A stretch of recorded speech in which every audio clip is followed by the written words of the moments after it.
ஜோதிடம் சொல்கிறது அப்படிங்கிறது வேறு, ஏஷியம் சொல்கிறது அப்படிங்கிறது வேறு. ஜோதிடம் அப்படிங்கிறது வேதங்களில் ஒன்று, 4 வேதங்களில் ஒன்று. ஆகவே 12 ராசி கட்டங்களில் 9 நவகிரகங்கள் கோள்கள் எப்படி இருக்குது, வக்ரம் பெற்று இருக்கா அப்படின்னு பார்த்து அந்த கிரகங்கள் உங்களுக்கு நீங்கள் பிறக்கும் பொழுது என்ன லக்னம், என்ன ராசி, என்ன நட்சத்திரம், என்ன பாதம், இப்போ என்ன மகாதிசை நடக்குது, இது எல்லாம் பார்த்து சொல்லணும். ஆனால் இப்போ ஏஷியமாக போச்சு. நாட்டு நடப்பாகட்டும், ஊர் விஷயமாகட்டும், அல்லது ஒருவருடைய ஜாதகமாகட்டும், அந்த ராசி என்னப்பா நட்சத்திரம், இந்த நட்சத்திரமா, சரிப்பா ஓகே அப்படின்னு பொது பலன் எல்லாரும் இப்போது ஏஷியமாகிடுச்சு. அதே மாதிரி தான் இன்றைக்கி இருக்கிற உலக இயல்புகள் இப்படி வரும் அப்படிங்கிறது ஓரளவுக்கு எல்லாருமே சொல்ல முடியும். அது கணிக்க வேண்டும் அப்படிங்கிற அவசியம் இல்லை.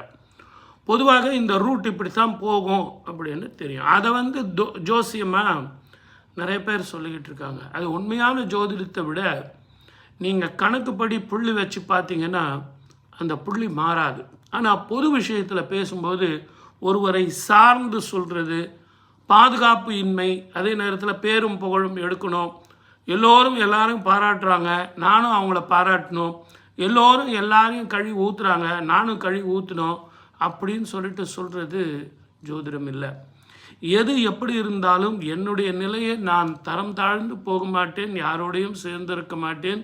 அரசனாக இருந்தாலும் சரி, ஆண்டியாக இருந்தாலும் சரி, என்னுடைய கணக்கு சரியாக இருக்கும்னு சொல்கிற அந்த இயல்பு நாளடைவில் அப்படியே குறைஞ்சிக்கிட்டே போகுது. ஏன்னா வாழ்க்கையினுடைய தத்துவங்களும் யுக தர்மங்களும் மாறிக்கிட்டே போகுது. அந்த யுக தர்மங்கள் மாறும்போது ஜோதிடத்தினுடைய தன்மையும் மாறிக்கிட்டே போகுது.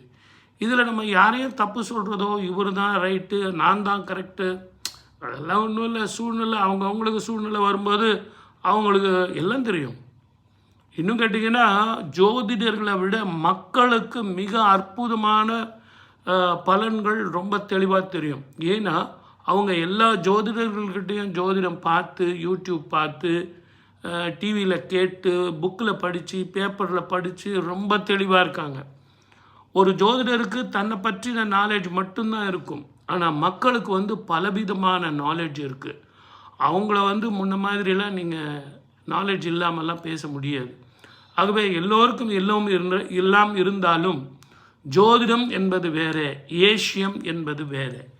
ஏஷியம் என்பது தான் இப்போ கொடிகட்டி பறக்குது, புகழ் பெருகுது.